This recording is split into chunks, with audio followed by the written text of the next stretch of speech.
All right, welcome everybody to this episode of O365A.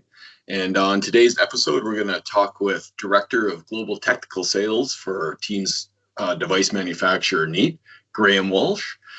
So welcome back, Graham. I think we had you on the show about over 3 years ago now. So great to see you, and great to come on the episode and talk about what's new and improved and all the good stuff that's been put into Microsoft Teams devices. So wonder if you could kick it off, give us a refresh on your background and what Neat has been up to. Thanks all. Nice to see you all again. So yeah, Graham Walsh, been at Neat now over 3 years. And yeah, we've seen a lot change, a lot of features come out, especially on the Teams platform. So my role here at Neat is to work between that glue between sales and engineering. So the go-to-market, but also feedback into R&D, and I get the pleasure of working with the engineering team at Neat, but also at Microsoft as well. So making sure what new features come out are enabled on our devices and all working as expected when they hit. Especially as we've got some latest features with Copilot and Teams Premium we're going to talk about. So lots of exciting stuff happening right now. Yeah, and I think going back to when we had you on the show, there's been a ton of innovation happening in the Teams device area. So why don't you just kick us off and walk us through some of that new innovation and what Neat has done in the marketplace? So yeah, we kicked off 2023 with a software platform. So you have Teams Admin Center that you can manage your devices from, but there are some settings you can't manage from there, like the hardware settings, our camera AI, for example. Some of those settings can't be done on Teams Admin Center, and as we know now, everything's going to move over to the Pro Portal. So we launched Neat Pulse, our own management platform hosted in Azure, and that's been growing and getting loads of new features in the past 2 years, and we'll actually show a live demo of it shortly on some of the key features of that. And then coming towards the end of 2023, we launched a brand new sort of format of our new 50-inch screen, actually, that you see behind me, but also on an adaptive stand. So you can actually move the device up and down very simply with one hand, and it can also be on a trolley stand. So again, that's a bit close. So it can easily be used, close up to a table, or you want to stand up and you want to do some Microsoft whiteboarding. So it's a very unique stand in the market that we released. And then fast forward a few months later, again, one of the sort of industry firsts is a Neat Center device. We've seen these before, round table. Those of us got enough grey hair to remember round table. Again, early innovation, USB based. So what we developed at Neat was, again, 3 cameras, 360 degree, 16 microphones, but also PoE powered. So either on the table, not fixed, or even hang it from the ceiling. So a very unique way to have extra audio and video in your space. And then also people were asking us, well, I want to do other things with my board. It's touchscreen. What else can I do? So that's where we introduced what we call our app up ecosystem. So using other manufacturers, not just on our boards, but also on pads. So if you're doing some sort of scheduling and you've got a third party because you want to book car parking and teas and coffees and things, we can now run other applications, not just Microsoft Teams, on these panels. So opening up the ecosystem of devices.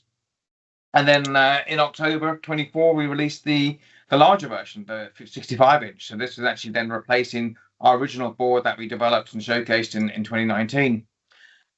And then this year, again, also last year, we released our Neat Bar 2, which is also, again, sort of second generation bar, our all-in-one device, which I'm actually using now.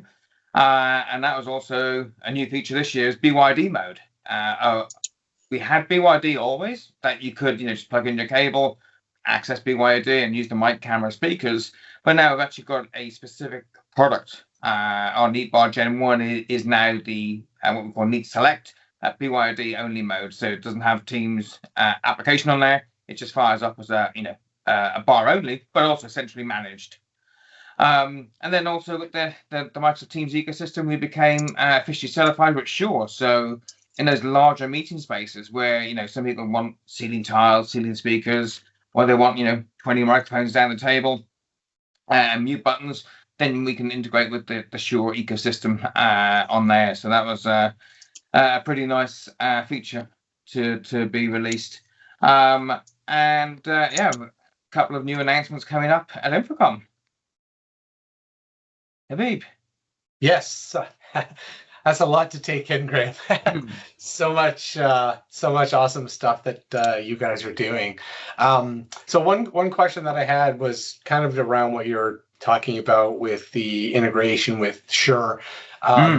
Is it strategically kind of like a plug and play, like their units will just show up inside of your Pulse platform to be able to manage, or do they have like a separate platform that they kind of manage? But I'm just trying to understand like how the whole play kind of works together with your system. And is there any other integration partners that you guys currently have? Indeed. So the Shure integration, or actually let's call it external audio, it doesn't have to be Shure, as you say. Shure is the first certified version we have, and that's on our Neat Bar Pro. So for those larger rooms, and basically all the audio is then disabled on the Neat devices. So even if you do have a Neat Center because you want the cameras, then the audio is disabled. And actually another new feature is we also released microphones and a pad. So we've always built a pad with microphones, and that was software enabled last year. So basically having audio all down your room now. So front, middle, and at the back. Usually the chairperson sits at the back of the room and they're the most quietly spoken. So having a controller in front of them now gives them like their own personal microphone. But with things like Shure, then you can obviously get bigger coverage on there. But then you would use the sort of Shure management platform to manage your Shure devices. We just know that there's a USB is offload. Sorry, the audio is offloaded to the USB port on the device. And then audio partners. So yeah, Shure is the first certified partner that we've gone through the Microsoft Teams certification, and we have customers using others like Biamp, QSC, etc. But they're to go through the certification. That's a whole sort of new work stream. Each one has to be certified, even though they're certified in their own right. They need to be certified as a bundle to make sure there's no audio echo cancellation happening on both devices, etc. Very cool. Michael.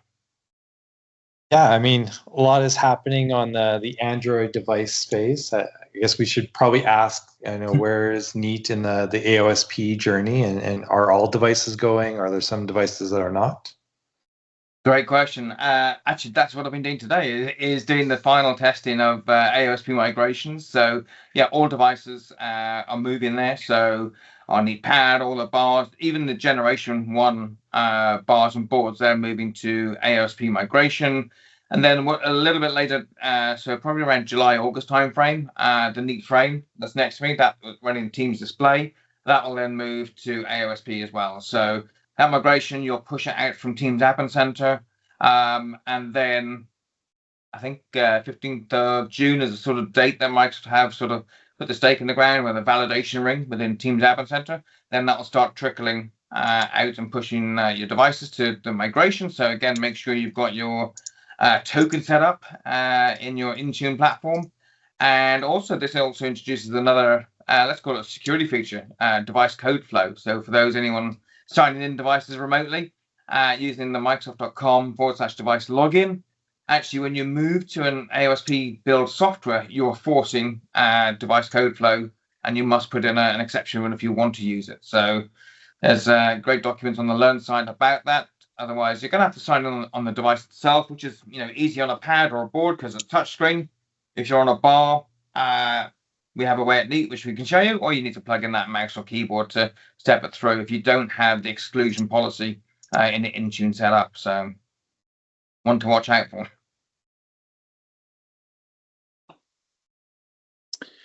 Just a quick question, Graham. Something popped in my head. Of course, the work environment of today is some meetings are all in person. You have some people hybrid, some people remote. Any meeting at any given time can be a collection of all of the above. We've seen Microsoft release Microsoft Places to help coordinate meetings.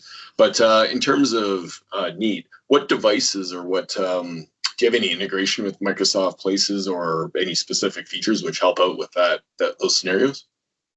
Yeah, so the one thing we do today is people count. So that's on taking the camera and showing that if you've got your room capacity set up in Exchange, like a 6-person meeting room, the camera will detect obviously the 7, and it'll put a warning at the top of the screen. And also outside the room on your team scheduling panel, it will say room capacity as well. So that's one thing we're doing today. And what's coming soon, I think it's public, okay. But in the Pro Portal, it's there for Windows, it's coming there for Android. It's taking all that data then, because Teams has the data, it just needs to put it into the portal.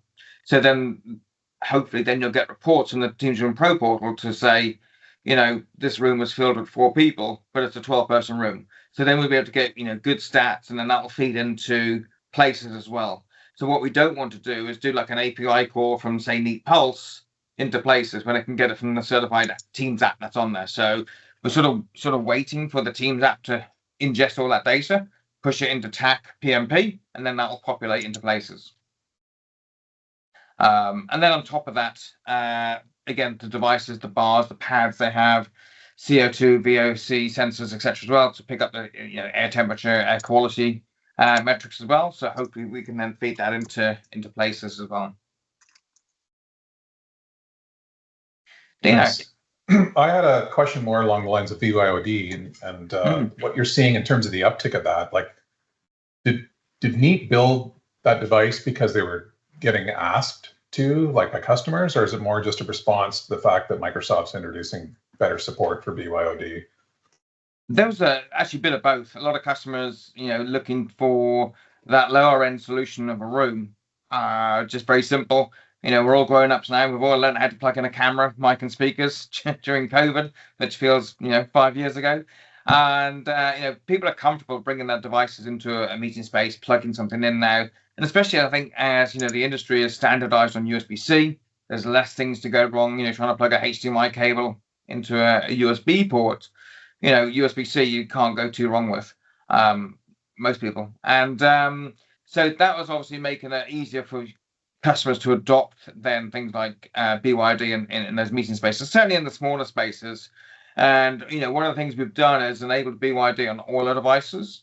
But for BYD only mode, we put it on the smaller room bar, and we haven't put it on the large room bar because we don't feel that customers in larger spaces will do BYD. There are 1 or 2 exceptions, but it's more in the smaller huddle spaces that people want that BYD functionality. And again, cross-calling platform. We have direct guest join built into the Teams platform, but there are, it doesn't support all providers. For example, Google Meet for something. At least with BYD, you can walk in and do that third-party call as well. Nice. Graham, I was going to ask about sort of innovation and roadmap, but do you have anything you can sort of demo along those lines? So yeah, actually a few sneak peeks. So actually, where we have our Neat Center here, what's going to come up very shortly. We did preview it earlier this year, but it's not released yet. But taking, let's say, one of these cameras and forcing this as a presenter camera. So you've got a zone, maybe like a lecture theatre, and you've got a podium, a lectern there, and that can then focus on that presenter, but also send that stream into Teams. So sending 2 feeds in the front of room from your, let's say your board camera, sending that feed in, but also the one camera from here as well. So sending those 2 feeds as a single 1080p stream back into Teams. So that's going to be really cool. It could be presenter mode, chairman mode. You're doing an all hands call and you've got the CFO and CEO. It could also do our patented Neat Symmetry. So it'll pick up multiple people in that presenter zone we're going to design. So that's very cool. That's something that we're going to showcase. Again, if anyone's going to Infocom in June next month in Orlando, we're going to showcase that. And then you might see maybe another one of these on the table. So that might appear. But I think some of the newest cool things actually isn't hardware, it's software innovation. So this is coming from Microsoft Teams, with Copilot, Teams Premium, and there's a couple of features that are, what we've done at Neat is actually test our audio against, other devices and other platforms, and we see that it's performing really well on, the spoken word, and that obviously is now fed into translations, transcriptions, and everything else. So being able to have, again, good audio across the room, whether it's all native Neat or Neat and Sure, for example, but then processing that and sending that back into Microsoft Teams. So one thing we have is facilitator. So this is where, we find a room, it's empty, we want to jump in there, Michael and I want to have a quick chat, catch up about something. I don't have my laptop, but I've got my cell phone with me. I can scan the QR code. So here on my board, I've got facilitator, and I have a new QR code. So it's not the same QR code that's in the top corner. That's for your proximity join meetings.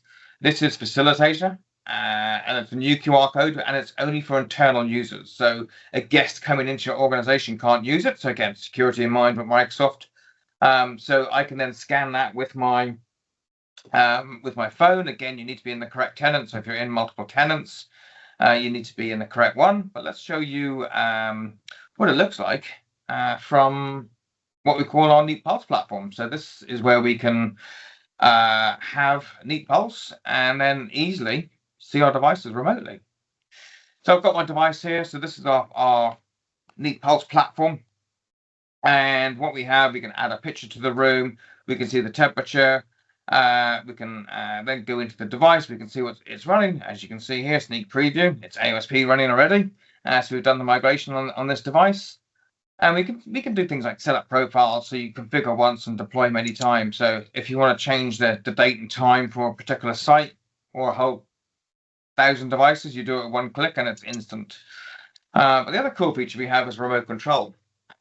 Again, a new feature coming out in a future software release is permissions here. So automatically denying request. So today we automatically accept it. But again, some organizations want it to be automatically denied. So we've added that feature in as well. So now I've got this QR code. I can scan this. And again, being remote, I don't have to turn around and scan it. I can scan it from my phone here, and it'll pick it up remotely. And it's thinking about it. It's a little bit small on my window because I'm using my curved monitor. If I just do that, scan it. So now it's going to open up Teams and start facilitator. So essentially what it's doing is bringing that device into the call, and it's actually going to listen to our conversation. And it takes around about 5 minutes. It looks like it's doing nothing, but we've started the session here with loop components, and it's saying you can leave on your device. So I don't need to have this running anymore. This can drop the call, which is just done now. And then facilitator will open up these loop components on the screen behind me, as you see on the Teams here. And it will carry on listening, taking notes, action points, tagging people. So it's like your digital assistant in that meeting space. And this can be used in calls, ad hoc, like we do here, or you can actually set it up in your meeting options. So, when you do like things like auto recording, auto transcriptions, you can turn facilitator on as well. So I think that's something really cool that's now available. It rolled out this month on Teams devices, and it should be rolled out by the end of this month to everyone's tenant. So if you've got this, well, they say Teams Premium and Copilot, you need to obviously to run all the full features, but I believe it's in a trial period at the moment. They haven't, locking it down just yet for facilitator. So that's one really cool feature. And I think the other one is the speaker attribution and recognition. So if everyone records their voice within Teams, and basically when you walk into a meeting, again, it's for scheduled calls because the Teams platform needs to sort of learn who's in the call and preload their voices. So if all of us were in the call, again, you need to be in the tenant, etc. Again, for security. When we start talking in the meeting, it will then, in the transcriptions that you have running down the side, it will then say Graham Walsh said he's going to buy the donuts tomorrow. So again, it's telling you who's done what. So again, when you want to look at a meeting recap, you can then just jump to sections. Again, super cool feature on there. So again, just requires the room to have a Teams Room Pro license, and then you're going to get all this greatness from the Microsoft platform. Yeah, no, that's fantastic. That looks like some good stuff there, Graham. I was just going to ask, so what is there like an overlap in the management of the devices from like Pulse and the Teams Pro Portal? So the Pro Portal is very sort of just aware of the Android devices. Some new signals will come in very shortly, so you'll be able to do more things with it.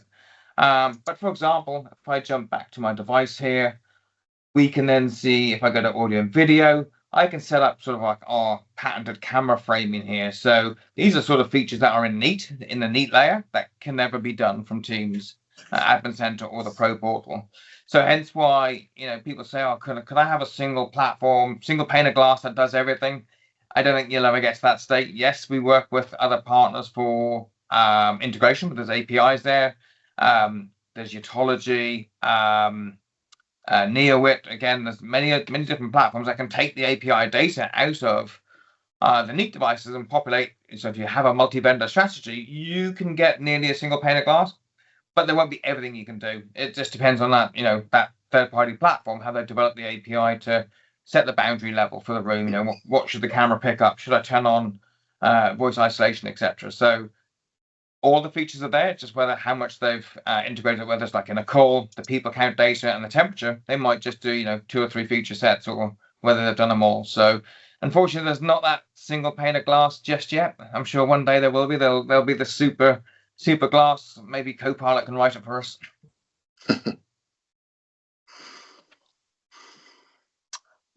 Awesome. Well, we'll cap it there, Graham. Some good stuff. Looking forward to playing with it. And really appreciate you coming on and running through all the latest innovations with us. And good seeing you again. And we'll catch you in the future. Indeed. Thanks for having me. Thanks. Thank you. Thanks. Cheers.